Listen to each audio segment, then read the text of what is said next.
En nuestras primeras sesiones nos enfocamos principalmente en unos credos que son de la familia occidental. Nos enfocamos primero en qué es un credo, qué es una confesión, qué es un catecismo, y luego nos enfocamos en el nacimiento de la idea de un cuerpo de doctrina confesado por el pueblo cristiano. Vimos que nacieron los credos de las palabras interrogativas en el bautismo, y en el occidente la primera forma fue el antiguo credo romano. Y ese antiguo credo romano desarrolló en una familia de credos, que el más famoso de los cuales es el credo de los apóstoles. No desconocido en el oriente, sin embargo no fue un credo oriental, fue occidental. Y ahora vamos a enfocarnos en algunos credos que eran más orientales. Y sobre todo, pues, el famoso credo de Nicea y luego el credo niceno, que no es la misma cosa. El credo, lo que llamamos el credo niceno, que realmente no es exactamente la mejor descripción, es el único credo verdaderamente ecuménico, porque fue promulgado por un concilio ecuménico y fue reconocido y es reconocido por las iglesias ortodoxas, por la Iglesia Católica Romana y no al mismo nivel, pero por muchos protestantes. Su historia, vamos a empezar con la historia de este credo niceno. Y la verdad tengo que advertirles que la historia es bastante compleja. Vamos a empezar hablando con algunos credos antiguos en el Oriente. Y por un lado, la historia en el Oriente es la misma que la historia en el Occidente, en sentido de que los credos nacieron por el mismo impulso de tener preguntas para los que iban a ser bautizados. Y por lo tanto, los credos en el Oriente también son trinitarios. ¿Se acuerdan de que en los bautismos en Roma le preguntaron, ¿crees en Dios Padre Todopoderoso? Sí creo, y luego en el agua, y luego crees en el Hijo, y luego otra vez sumergido, y luego crees en el Espíritu Santo. Y esto viene de Mateo 28, donde Cristo dijo que bautizáramos en el nombre del Padre, Hijo y Espíritu Santo. Entonces, este formato fue impuesto sobre toda la iglesia. Entonces, no es sorpresa que en el Oriente haya crecido la idea de un credo de la misma forma. El mismo bosquejo trinitario, con un injerto más largo cristológico, por eso el segundo artículo es más largo. Entonces, ¿crees en Dios Padre Todopoderoso? Sí. Y luego el injerto cristológico en la segunda sección, más largo, hablando de que nació bajo, por el Espíritu Santo, por la Virgen, padeció bajo Poncio Pilato, etc. Tomaron los mismos pasos. Entonces, preguntas para los que iban a ser bautizados, resúmenes de la fe para preparar a los catecúmenos, y en tercer lugar, llegaron a ser declaraciones de fe. Pues al principio los credos no eran declaraciones, eran declaraciones, pero eran para interrogar, y luego fueron para preparar a los catecúmenos, y luego fueron declaraciones de fe que todo el pueblo podría decir al unísono.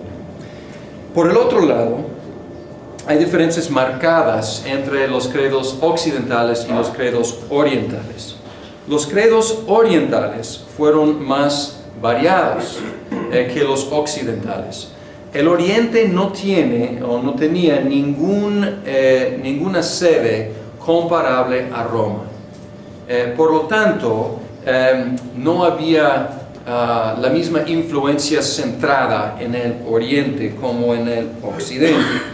En el Occidente tenemos a Roma, y en Roma el antiguo credo romano llegó a ser el arquetipo de credo, y básicamente todos los credos occidentales eran variantes de ese credo padre de todos, podemos decir. En el Oriente no tenemos esa situación.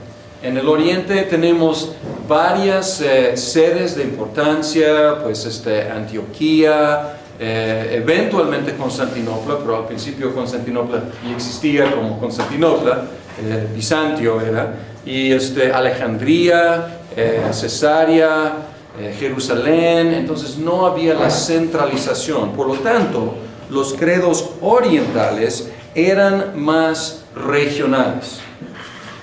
Al mismo tiempo, tienen unas tendencias, aunque son más variados que la familia de los credos relacionados con el antiguo credo romano, tienen algo en común. Tienden a exhibir una perspectiva un poco diferente que la perspectiva occidental. Tienden a exhibir una perspectiva más cósmica que los credos occidentales. En los credos occidentales tienden a fijarse ¿en qué? En los hechos. Dios es creador del cielo y de la tierra. Cristo, ¿qué hizo? Pues fue concebido por el Espíritu, nacido de la Virgen, padeció bajo Poncio Pilato, fue crucificado, muerto, resucitado. O sea, los hechos, ¿qué pasó? ¿Qué pasó con Cristo?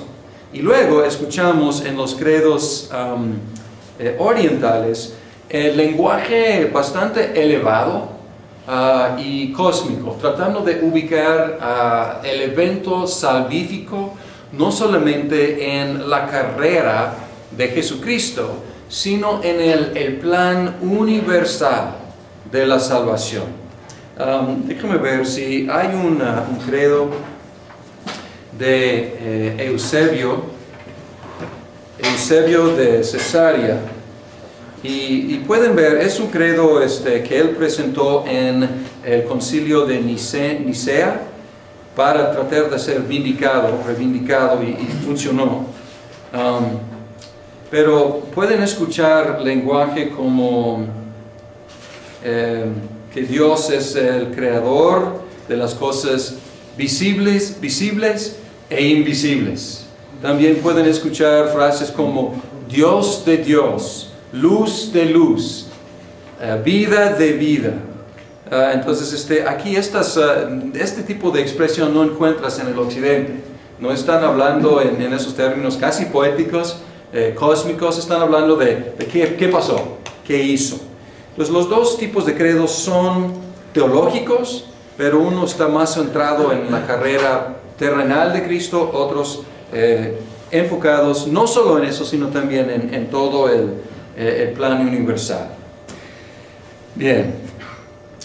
Ok, tenemos que entender una cosa muy bien para entender el contexto histórico del credo de Nicea.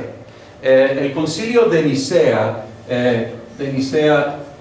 fue el primer concilio que se llama hoy en día ecuménico, y fue en 325. Tenemos que ubicarnos muy bien en la historia. Una cosa que tenemos que entender es quién era Ario y qué fue el arrianismo. Ario era un presbítero en Alejandría, en Egipto, y alrededor de 318 él causó un furor en la iglesia, una controversia que envolvió la iglesia en controversia durante la mayor parte de un siglo. Él enseñaba que el Hijo o el Logos es una criatura. Primer punto de Ario. O sea, estamos resumiendo. El Hijo, el Logos, es una criatura. Como criatura, el Hijo tuvo que tener un principio, porque las criaturas no son eternas en el pasado, tienen que iniciar. Y ellos tenían una frase, Ario tenía una frase que decía, había un tiempo cuando él no había, hablando del Hijo. Entonces él tenía un inicio. El Hijo no pudo tener verdadero conocimiento del Padre, porque una criatura no puede tener verdadero conocimiento de Dios Padre. Y cuarto punto, el Hijo era sujeto a cambiar y a pecar.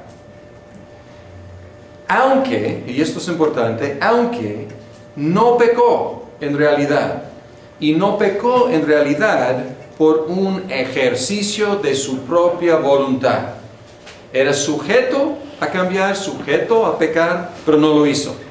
Entonces pueden ver, y vamos a analizar las tendencias teológicas probablemente en el curso de teología sistemática, pero pueden ver qué tipo de salvación va a ofrecer un sistema arriano.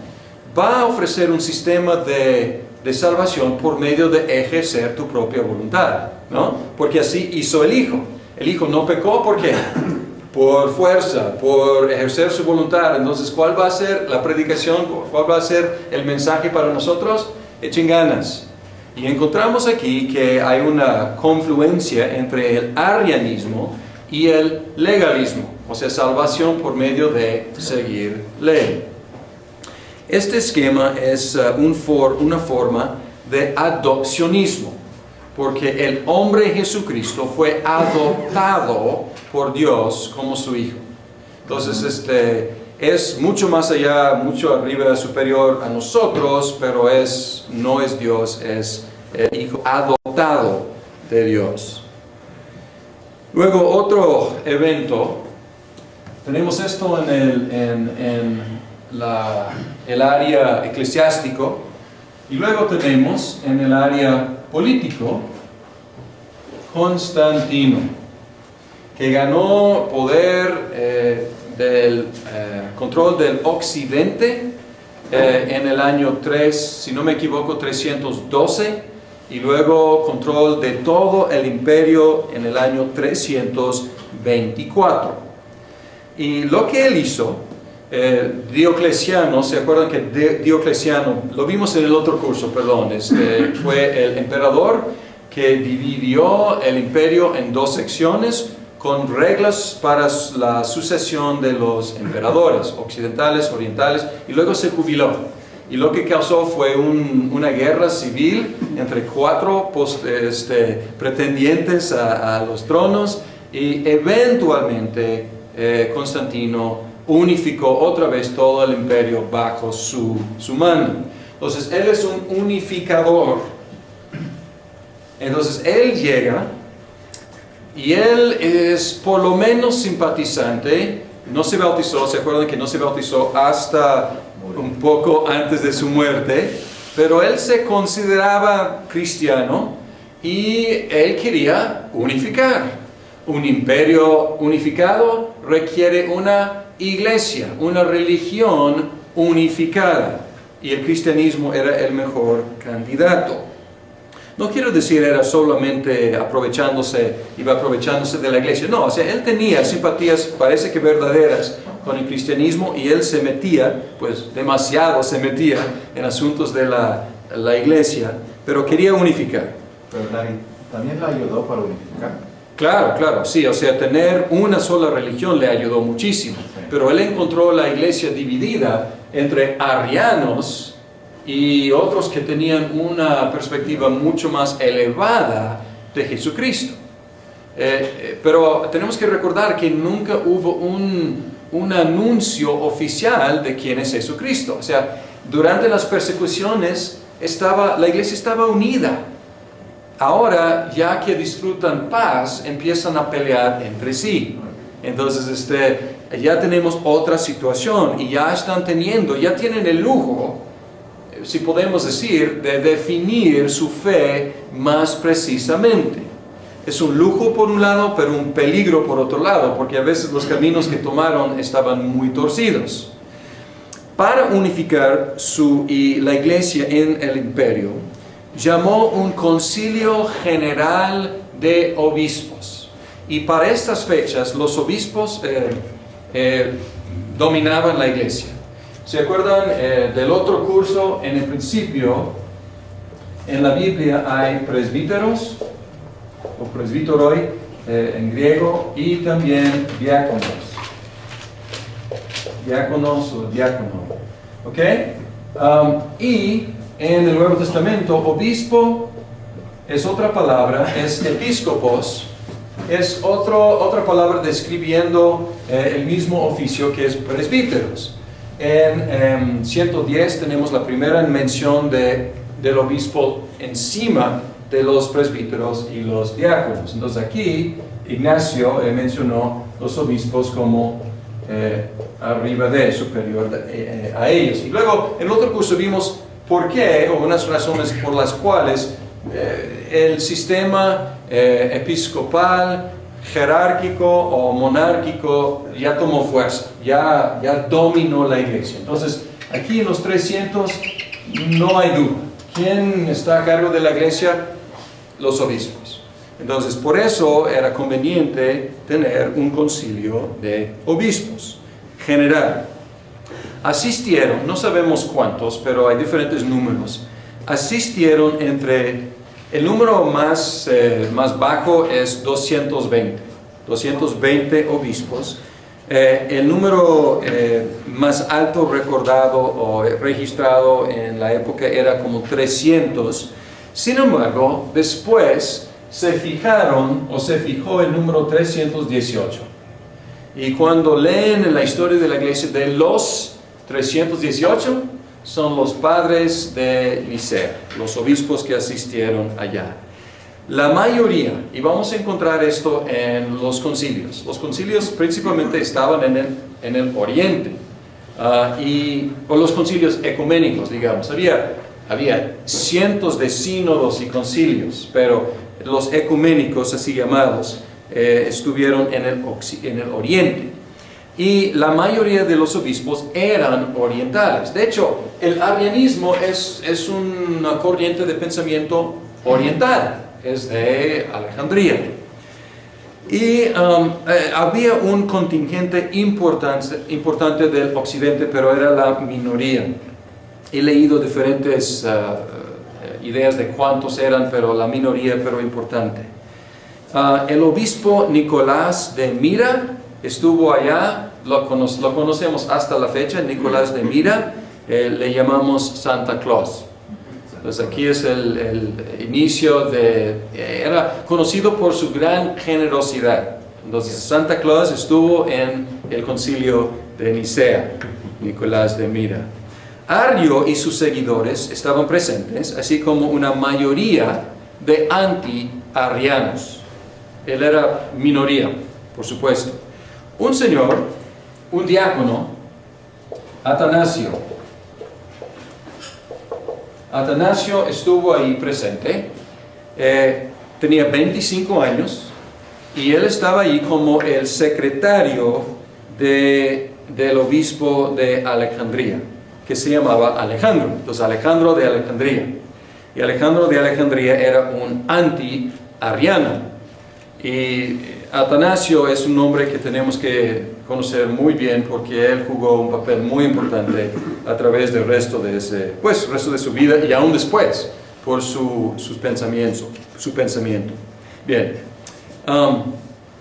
el credo salió de este concilio, pero el problema aquí es que no tenemos actas de los procedimientos. Entonces toda la información que tenemos es posterior. Aunque algo de la información es de algunos que asistieron, por ejemplo, Atanasio. Pero tenemos que recordar que todos son partisanos. O sea, no tenemos la historia, de hecho no existe historia neutral, pero tenemos los registros de algunos de los partisanos. Podemos tener una idea más o menos de lo que pasó. Eusebio no de Cesarea, pero otro Eusebio de Nicomedia, y él era arriano. Entonces él lanzó la primera granada podemos decir, y él ofreció una declaración de fe favorable a los arrianos. Y hay diferentes historias de lo que pasó. Algunos dicen que agarraron el papel y la rompieron la hoja en pedazos y así pues se rechazó su presentación. Pero La asamblea rechazó sus ideas contundentemente. Si rompieron el papel o no, yo no sé, pero pueden ver la postura general de la asamblea no era favorable hacia los arrianos. Luego Eusebio de Cesarea, que no era un arriano, pero tenía una postura como punto medio. Él era moderado, algunos lo consideraban arriano. Él había sido excomulgado provisionalmente y él estaba tratando de restaurarse. Entonces él presentó un credo que fue aceptado y él fue restaurado. Luego el concilio formuló un credo usando como base un credo oriental, probablemente de la región de Palestina o de Siria. No inventaron de la nada, no empezaron a componer, agarraron uno de los credos circulando en el oriente y lo modificaron, lo adoptaron. Vamos a ver el texto. Y en sus libros, desgraciadamente no incluí el texto del credo de Nicea. Incluí el texto del credo niceno, que se llama niceno, pero son dos cosas. Y acabo de entregarles una hoja que tiene la reconstrucción del credo de Nicea, porque no tenemos las actas, pero esto es lo que hemos podido reconstruir, no nosotros, pero los eruditos que han estudiado el asunto. Pueden ver aquí, vamos a ver el texto y analizarlo un poco. Podemos ver, otra vez es trinitariano. El primer artículo no tiene nada de sorpresa. Creemos en un Dios Padre Todopoderoso, hacedor de todas las cosas visibles e invisibles. Nada sorprendente ahí, muy estándar.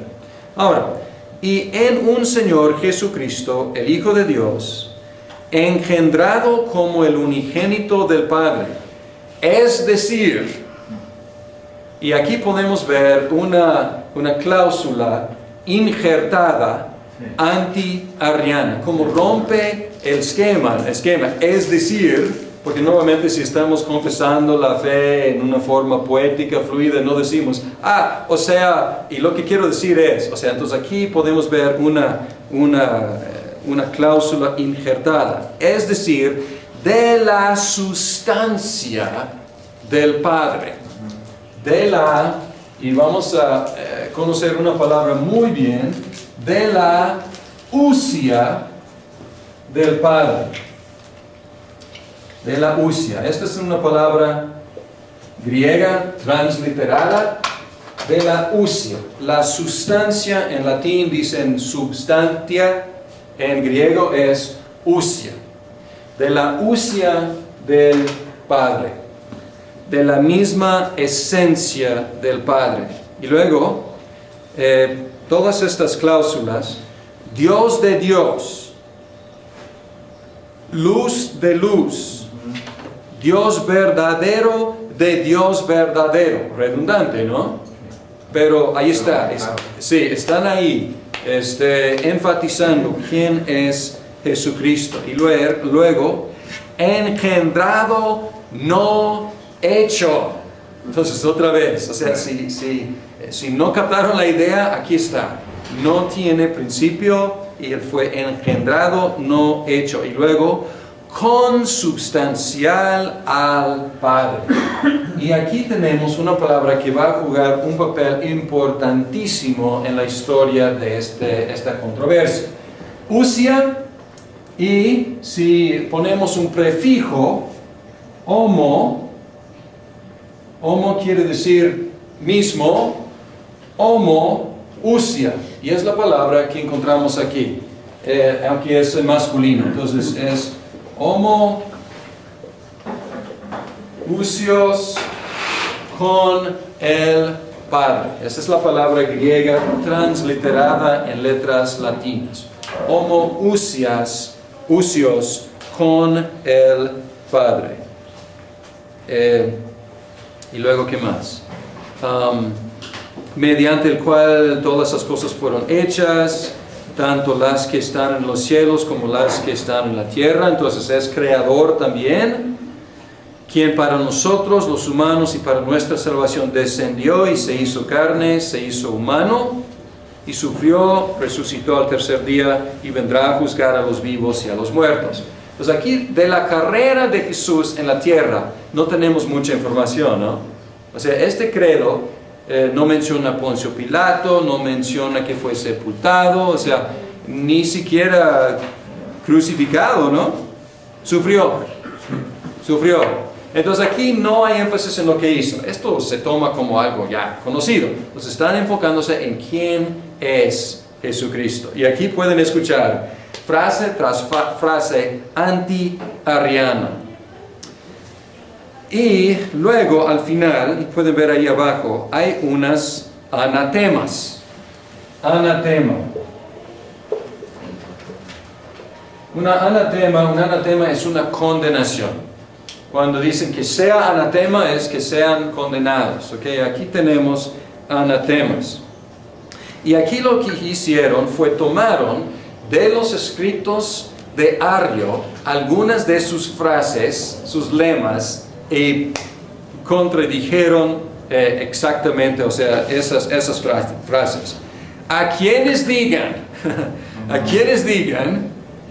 pues, que hubo cuando el Hijo de Dios no existía, y que antes de ser engendrado no existía, y que fue hecho de las cosas que no son, o que fue formado de otra usia, sustancia o esencia, o que es una criatura, o que es mutable o variable, a estos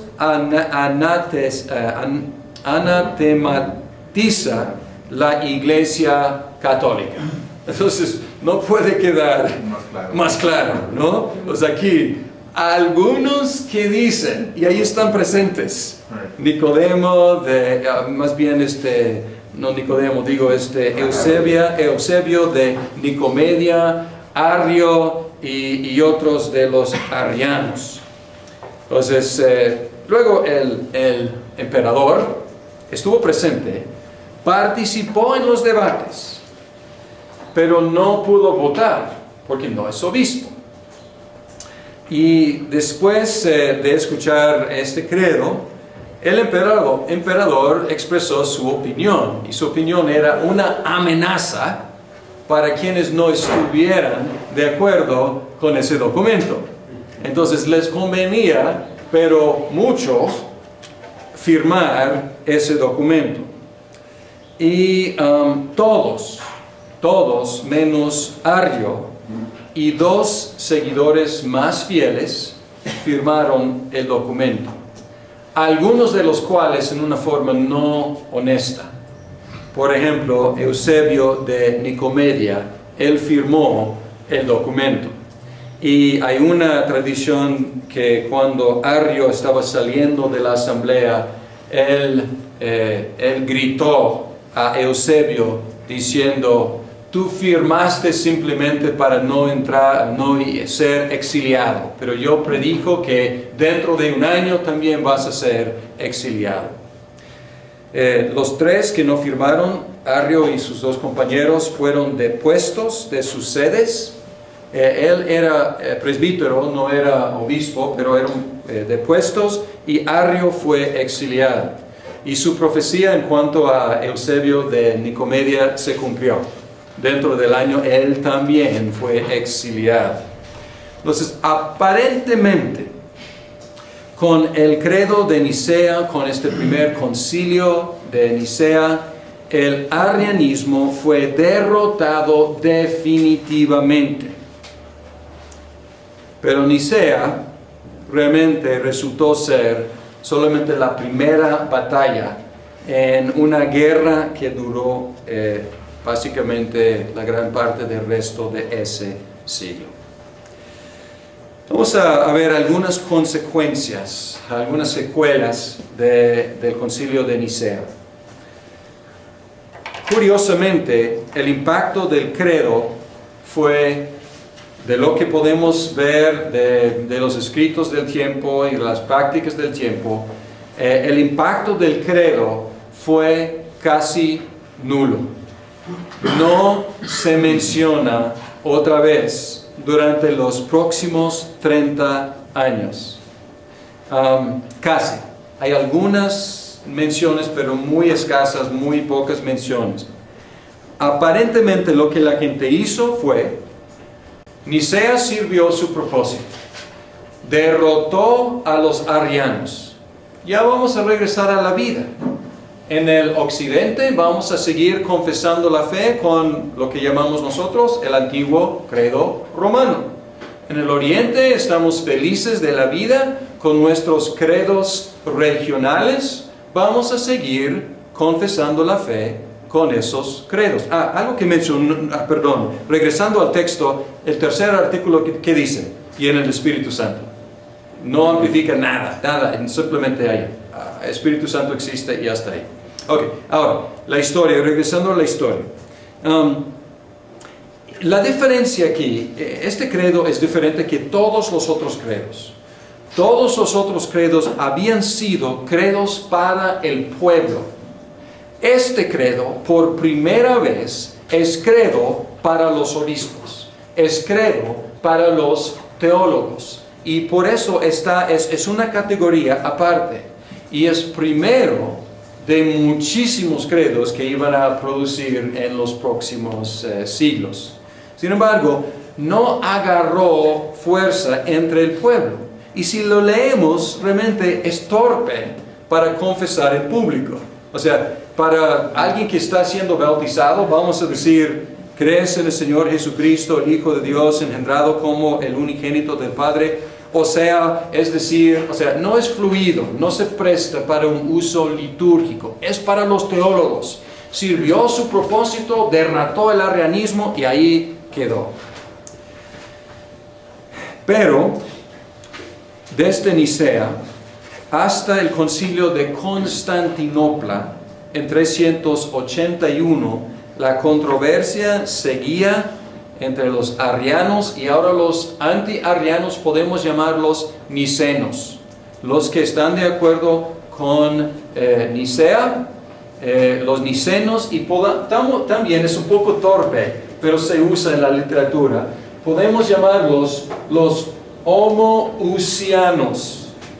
Los homoousianos, los que declaran que el Hijo es de la misma esencia que el Padre.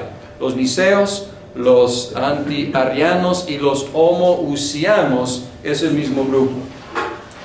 Y la controversia seguía. Arrio regresó a Constantinopla en 334, 9 años después del concilio. Y él convenció a Constantino, el emperador, que lo restaurara. Y él presentó, y tenemos su credo. Él hizo un credo, una declaración de fe. Y si lees ese credo, dices, pues a lo mejor. Él evitó algunas de sus ideas más radicales y él trataba de conformarse más a la fe nicena. Aunque por supuesto no declaró que Dios o el Hijo es homoousios con el Padre. Y Constantino, ¿qué buscaba? Buscaba unidad. Y pues no le conviene tener ahí esa herida sangrando en su imperio y ese conflicto. Entonces él estaba dispuesto a restaurarlo.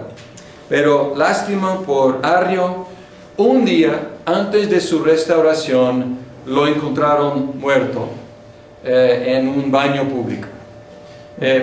No hay mención de nada fuera de lugar, murió, pero un día antes de su restauración.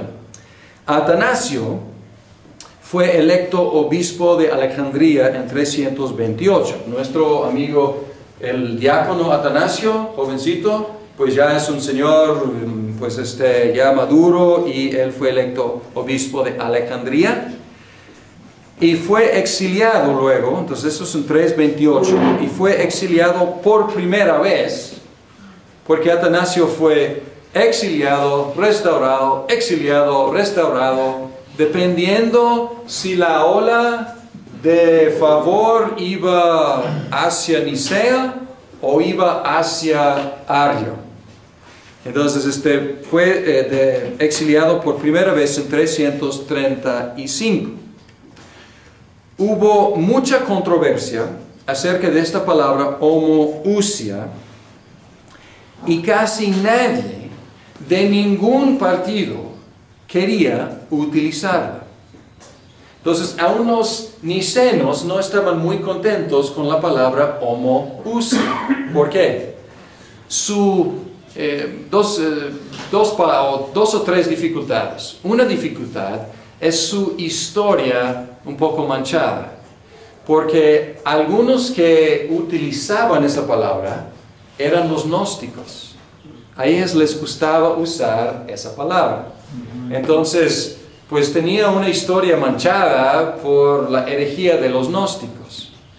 Otro problema es que es un poco vago para nosotros. Si yo les pregunto, ¿qué quiere decir esencia? A lo mejor saldríamos con varias definiciones de lo que es esencia. Si yo les preguntara, ¿qué es sustancia? Pues yo creo que nos costaría trabajo definir qué es y probablemente saldríamos con diferentes ideas. Entonces es una palabra que en su uso original o en esa época tenía como 4 diferentes definiciones. Otra dificultad es que estamos hablando de una situación con 2 idiomas, griego y latín. Y los 2 idiomas eran conocidos en las 2 partes del imperio. Griego era conocido en el occidente y latín quizás menos, pero también en el oriente. Entonces, que tenemos la palabra ousia. Hay otra palabra, hipóstasis,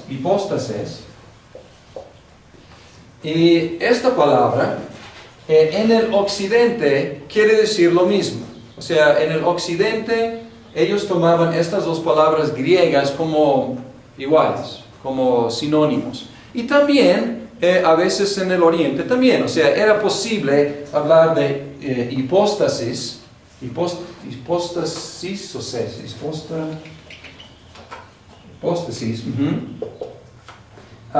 como queriendo decir esencia, identidad,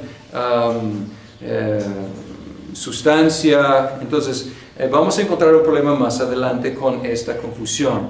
Y la oposición de muchos de los nicenos a esta palabra es que no es bíblica. Y al principio ellos querían hacer una declaración de fe con puras frases bíblicas. Pero encontraron un problema porque encontraron que cualquier frase bíblica que utilizaban, los arrianos podían distorsionarla para apoyar su postura. Entonces tuvieron que salir de frases bíblicas, agarrar una frase no muy aceptable. Sin embargo, era lo mejor que podrían hacer en el momento, porque al escuchar ousia, al escuchar homoousia, los arrianos pues mostraron su bandera y dijeron para nada. Entonces ahí sirvió para pintar la raya y distinguir entre los nicenos y los arrianos. Durante estas décadas de controversia, podemos distinguir 4 posturas. Y todas las posturas tienen nombres difíciles, raras. Tenemos los nicenos, que ya mencioné. Pues los nicenos son los homoousianos, aunque Atanasio no utilizaba esa palabra. No entiendo por qué el hipóstasis en el oriente, ¿qué significa? Pues vamos a ver más adelante. A lo mejor les doy la pista. Hipóstasis, algunos, como Orígenes y otros, estaban hablando de 3 hipóstasis.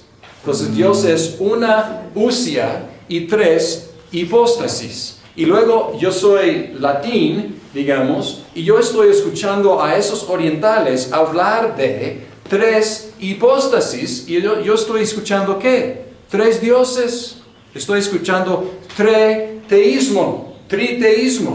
Entonces ahí está el problema. Entonces vamos a ver más adelante cómo llegaron a definir esas palabras, pero gracias por aclarar, ahí estuvo el problema. Falta de entendimiento por la dificultad del idioma y diferente uso de la palabra. Luego había un grupo de homoiusianos, a veces se encuentran esta palabra, yo estoy no siguiendo quizás la costumbre, pero a veces ponen aquí en lugar de i, pero en griego es una iota y estoy tratando de quedarme un poco con el griego. Entonces los homoiusianos, entonces homo quiere decir mismo, homoi quiere decir igual, semejante, parecido. Entonces es una pequeña diferencia aquí, pero una diferencia, o sea, de una iota, pero esta iota causó mucha controversia. Otro grupo, y este grupo era un grupo, ya mencioné a Eusebio de Cesarea, y a veces escuchamos de los eusebianos.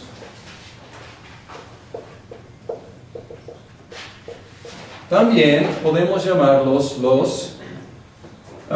déjenme ver cómo sale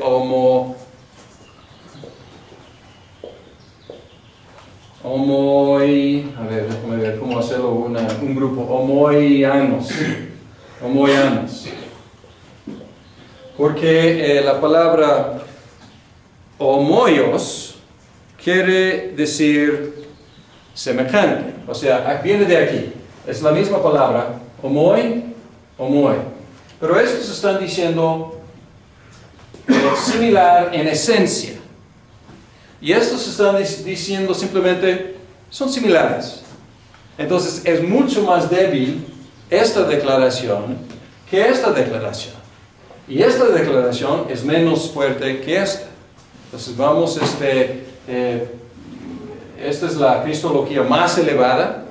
Esencialmente, pues mismo que el Padre, aquí esencialmente semejante al Padre, y aquí se parecen, hay algo de similitud entre ellos. Y obviamente esta postura es muy vaga, y muchos podrían decir, pues claro, y hasta estos podrían decir, sí, claro, pero es mucho más, ¿ok? Y luego otro grupo, y estos son los arianos en sí. El grupo más radical que fue derrotado en Nicea son los anomoianos. Y estos son los arianos verdaderos. Y esto quiere decir, niega. Entonces es que son diferentes, es decir, que no son similares. Anomoios, anomoianos. Ok, entonces esto es complicado, ¿no? Casi se puede decir que es como, que lo ven como profeta. A Arrio como profeta, no tanto como profeta, pero como teólogo muy lógico. No, que ven a Cristo casi como profeta. ¿No? Sí, claro, o sea, Cristo como profeta, sí, básicamente, porque es una criatura adoptado por Dios para no pecar, pero realmente pues no es divino, o sea, obviamente no es divino, es diferente a Dios, ¿ok? Sí, entonces tiene más en común con nosotros como criaturas. Entonces, estas son las 4 posturas. En general, el occidente sospechaba y a veces acusaba al oriente de tener simpatías arrianas, porque había muchos eusebianos, había muchos homoianos, que es muy vago, y los arrianos a veces podrían, está bien, yo puedo decir eso, entonces podrían esconderse ahí con una palabra vaga. Entonces en el occidente sospechaban y acusaban a los orientales de tener simpatías arrianas, mientras que en el oriente sospechaban y acusaban al occidente de tener simpatías monarquianistas. Monarquianismo,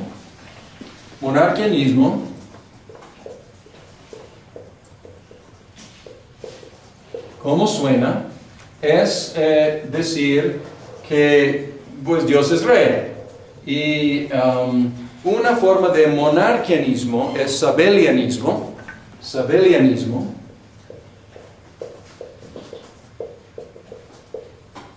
Que es una forma de modalismo. Ok, vamos a explicar algo de eso. Modalismo, la idea es que hay una sola usia, una sola sustancia que se presenta de diferentes modos. Se presenta a veces el mismo monarca, a veces este monarca, este rey, se presenta como padre, como máscara de padre casi, papel de padre, a veces como papel de hijo, a veces papel de Espíritu Santo. Entonces aquí el occidente está diciendo al oriente, están poniendo mucha diferencia entre las personas, están llegando a decir que no son similares. Y los orientales están viendo a los occidentales y están diciendo, ustedes están aplastando las diferencias, están ignorando las diferencias entre Padre, Hijo y Espíritu Santo.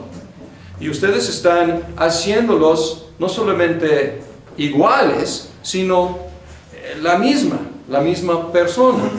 Entonces es un tipo de unitarianismo, o sea, un solo Dios con básicamente una sola persona que se presente con diferentes fachadas. Entonces eran las sospechas, eran las acusaciones entre Oriente y Occidente.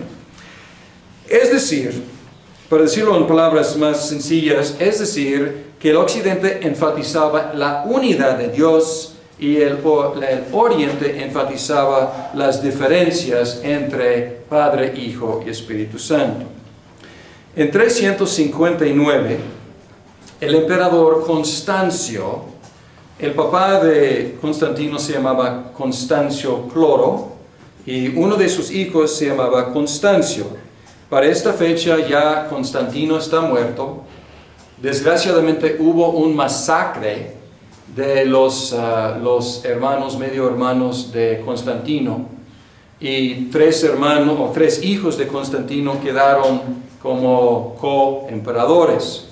Empezaron a pelear entre sí. Eventualmente Constancio llegó a ser el emperador romano gobernando todo el imperio. Constancio tenía simpatías homoianos, eusebianos. ¿Por qué? Pues a lo mejor por convicción religiosa, pero también quería unificar. Él unificó otra vez. Quería unificar a la iglesia, siguen peleando sobre iotas y a lo mejor le pareció ridículo y le pareció también peligroso. Entonces, pues él agarró un punto medio, o sea, ¿quién no puede decir, quién no puede afirmar que el Padre y el Hijo se parecen? ¿Quién no? O sea, según estos, pues, es algo que todos pueden afirmar. Los arianos podrían afirmar, los homoousianos podrían decir que si por lo menos son similares.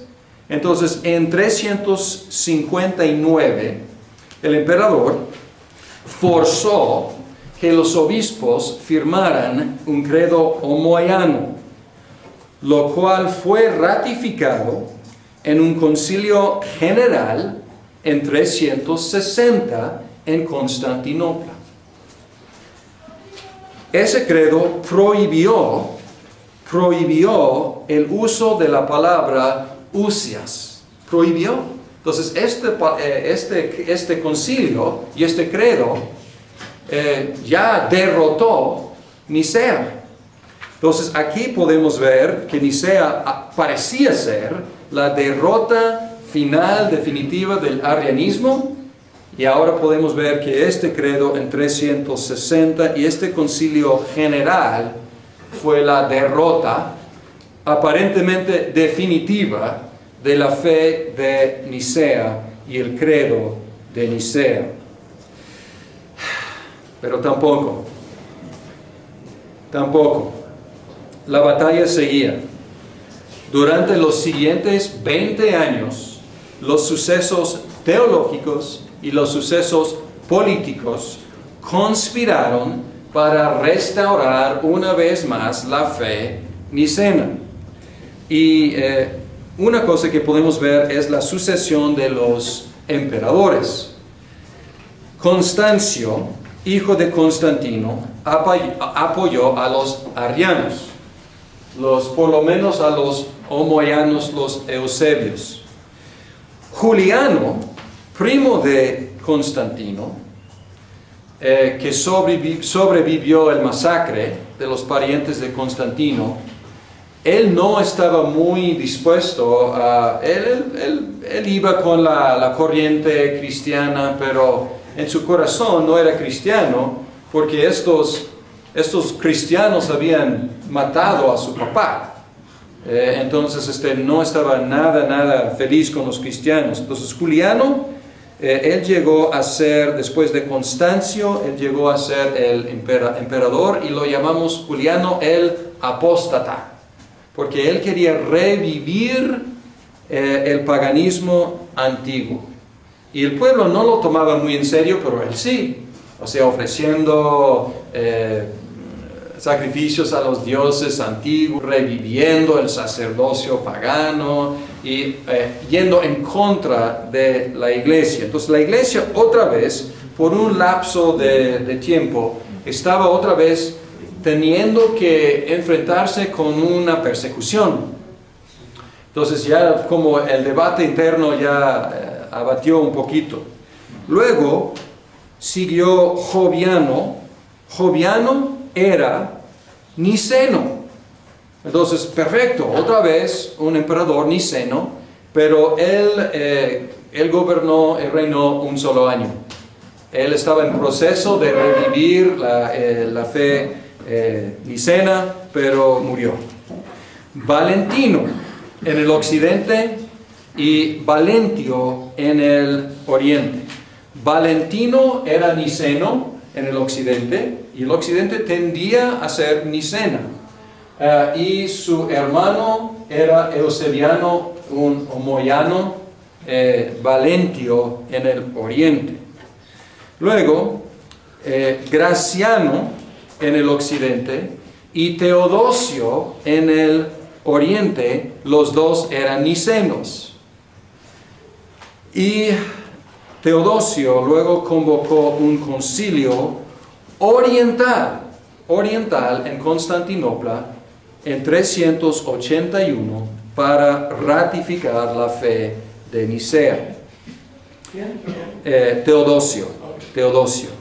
Entonces, ya los dos emperadores nicenos, ya el oriental quiere ratificar. Él llama un concilio meramente regional, occidental. El anterior concilio, que había promulgado el omainismo y había prohibido la palabra usias, fue general, había representantes de Oriente y Occidente. Este concilio en Constantinopla 381 fue regional, y ahí ratificaron la fe de Nicea. En general, el occidente era niceno. Esto es irónico, porque Nicea está en el oriente. Fue un documento producido principalmente por obispos orientales, pero en el occidente ellos fueron los nicenos, mientras que la confusión reinaba en el oriente. Este debate principalmente es un debate, una controversia oriental. Y había mucha simpatía arriana, pero luego empezaron a unificarse. Atanasio promovió más unidad entre los los homousianos y los homoiusianos, porque cuando empezaron a platicar entre sí, se dieron cuenta de que estaban diciendo básicamente lo mismo. Entonces no había tanta controversia. Entonces un frente más unido aquí, y contra los homoianos y, por supuesto, los anomoanos. Y ahora bien, estamos llegando al concilio de Constantinopla.